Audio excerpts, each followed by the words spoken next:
Do you remember this? There is now a danger that has become a threat to us all. It is a deadly disease and there is no known cure.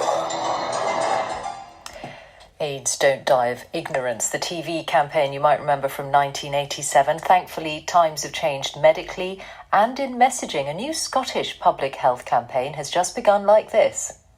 We've had your results back and you've tested positive for HIV. Now that might come as a shock, but living with HIV is not what people think. 1 pill a day means that it cannot be passed on, and you can live a healthy, happy life. Well, that ad is the first of its kind on Scottish television for almost 40 years, and it says stigma is more harmful than HIV. It was produced by the charity the Terence Higgins Trust for the Scottish Government. Rachel Webb is in our Glasgow studio. She's a campaign manager from the Trust, and alongside her is one woman who was a child at the time of the original ads and is living with HIV. Welcome. Good morning to you, Niamh. Good morning, Michelle. Good morning.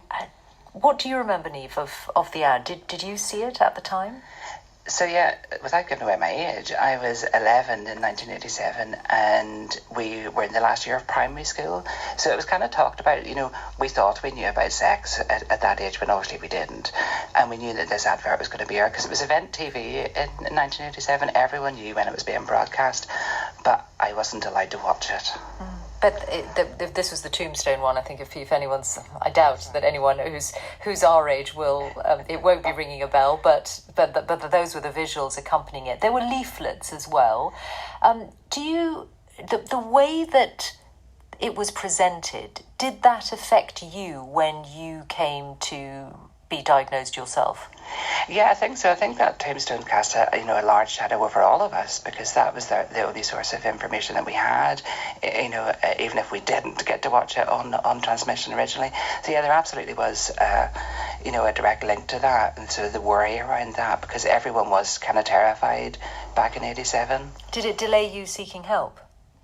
I have to say it didn't, no. It didn't. It delayed me seeking help in a peer support kind of aspect, but not medically, no. Okay.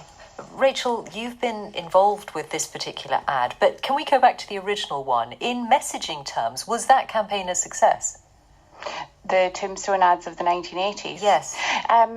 It certainly brought awareness to HIV across the British public, and it did drive testing, but it also cast a long shadow of fear about HIV across the British public, and that's what we're trying to combat with our brand new television advert. And does that mean including a long shadow over the healthcare profession? Because this point that you make about stigma, some of it is showing that stigma can be there in healthcare today.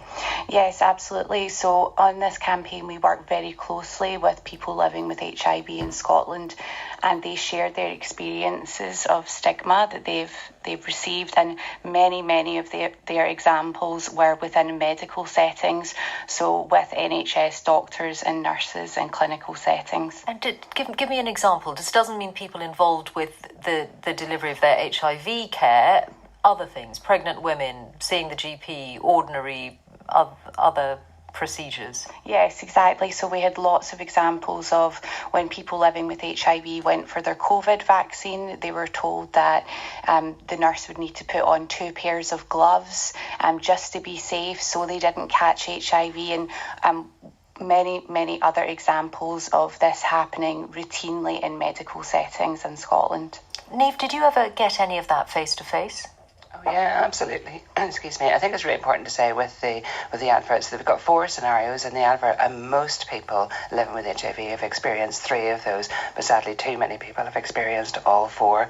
And it's not just a one-off experience. Like, we experience these on a regular basis. Like, and as Rachel says, one of the biggest themes coming out is stigma in unexpected places, and it's always a real slap in the face actually when you receive that kind of stigmatizing views from people who you think could kind of know better. What was the most shocking or difficult for you?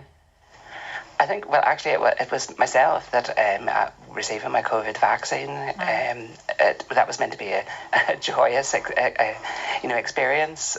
We were also still living in lockdown at that point, so just getting out of the house was exciting at that point, which is sad but true. And so, yeah, I just didn't expect to hear that I see that fear really in her eyes that day. Yeah, it was quite shocking. How will you know, Rachel, it's been a success? What are you looking for? We've already had a great amount of press coverage. We know that people in Scotland and across the UK are talking about the campaign, and that's what we want. We want this to be a conversation around the dinner table. Okay.